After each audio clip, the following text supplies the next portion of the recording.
Right. Let's bring in Max Kettner now of HSBC Global Research and Malcolm Ethridge of Capital Area Planning Group.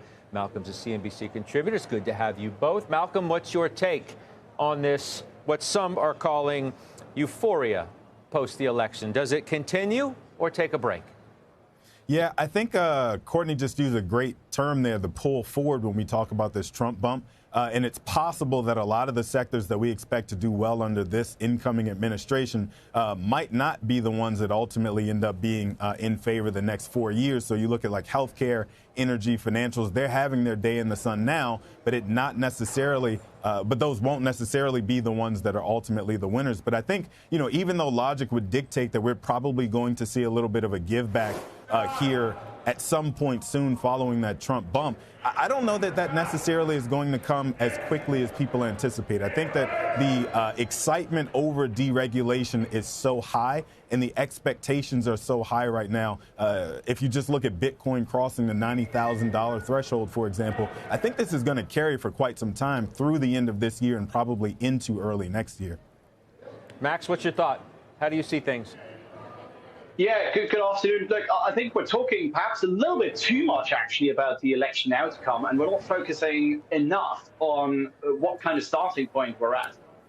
Just 3 months ago, bear in mind, 3 months ago, we were talking about the breaking of the SARM rule. We were talking about, is the carry trade, is that something systemic? Are we on the verge of a recession? Right, market were pricing a 2.8% terminal rate. And you fast forward not even 3 months, and we're talking about a 4% terminal rate. We're talking again about economic surprises that are much, much stronger, that have been stronger in the last 2.5 months, about GDP growth that's still around 3%.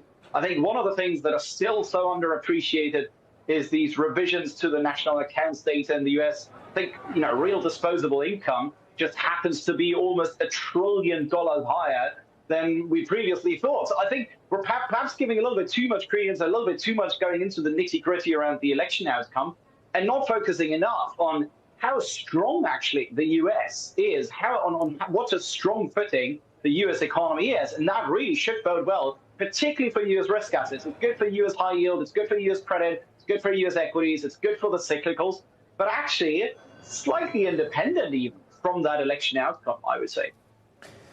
I mean, I hear what you're saying. It goes back to almost what the Greg Ip piece was in the Journal a couple of weeks back, where he suggested whoever wins the election is going to inherit a very strong economy. That doesn't erase the point that what we are thinking about and talking about and what the market's obviously reacting to is the idea of unleashing the kind of economic growth and stimulation of it, the likes of which just wasn't going to happen if the election result was different, whether it's the idea of pent-up demand and animal spirits in M&A, lowering regulation and the like, and then re-upping tax cuts, which you can argue all you want about the deficit, and those are worthwhile conversations to have. But nonetheless, that's all part of the stew of why people think that there's going to be all this light ahead. Yeah, I do agree with you. I think in certain sectors, which I do like, I still like the banks in the US. I do still actually like things like healthcare, where perhaps we get a bit more deregulation, particularly around drug pricing. So, yeah, it looks really good on some certain sectors. But let's bear in mind, when we've seen yields pick up, when we've seen Treasury yields pick up from sort of the mid of September, that was also the point. It didn't only have to do with the election odds, it also had to do with economic surprises really turning the corner, with recession fears really, really starting to be reduced big time. Bear in mind that we talked about the SARM rule at the beginning of August. We talked about this carry trade. We talked about, the revisions to the payrolls. There's almost 1 million downward revision to payrolls. And all of a sudden, we're talking about that SARM rule being untriggered again, right? It's again below that 0.5%. So I would argue both sides, whoever had won the election, both sides did really have an appetite to tackle the fiscal deficit. So the fiscal side, it was always going to be very unlikely that was going to be a source of material headwind.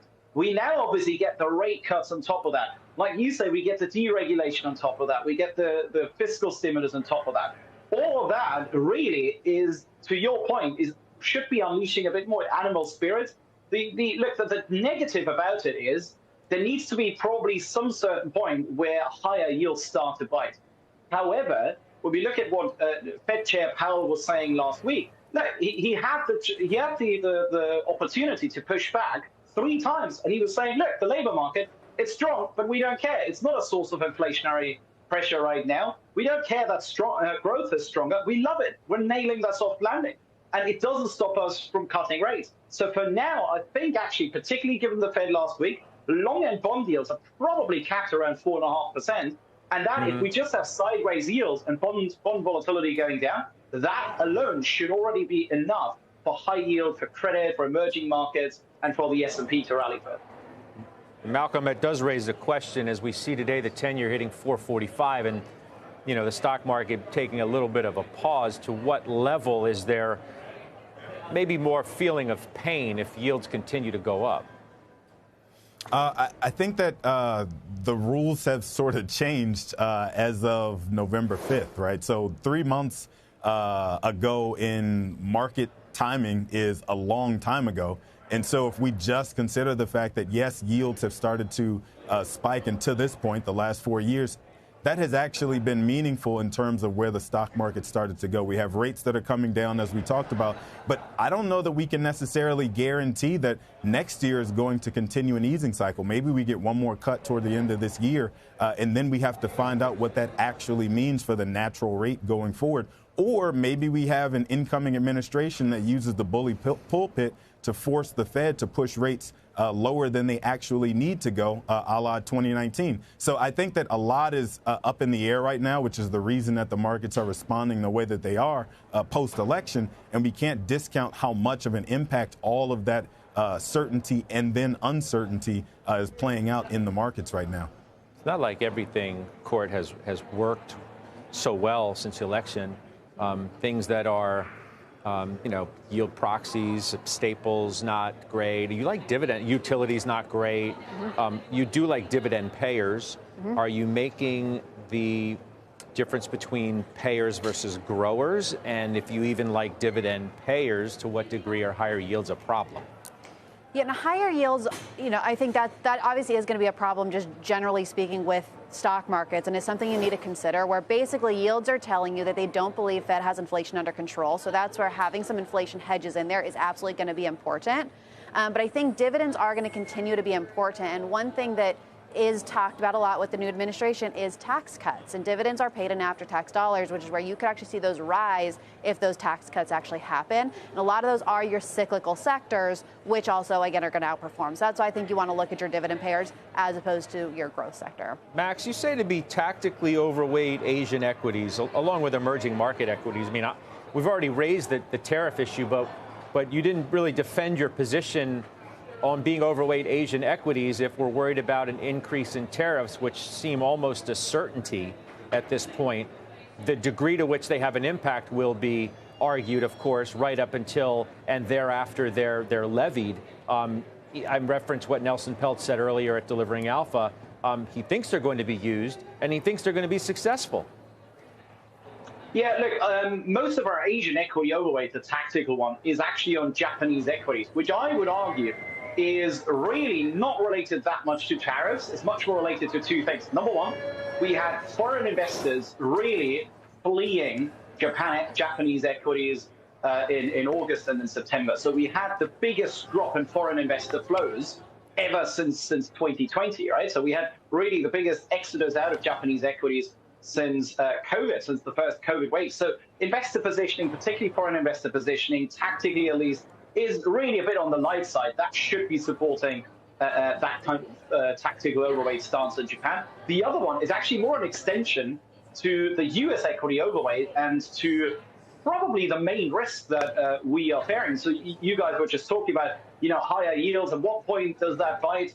The problem, of course, for us, I think that is by far the biggest risk for us is really that at some point, perhaps long-end bond yields really do spike higher. The dollar goes higher, and as a result of that, dollar yen would go probably 160, 165. If you then own Japanese equities, particularly on an FX hedge basis, you get those weaker yen effects through on the earnings strength. That actually is much, much better, I think, for Japanese equities, and is much more important than the potential tariff impact. All right, Malcolm, 1 week from today, we'll be talking about NVIDIA, because we haven't really talked about the mega caps all that much since the election, because many of them haven't done quite as well as a lot of the other stuff has in this market. What's the risk going in to this stock and the earnings 1 week from today as it relates to how we think about the mega caps in general?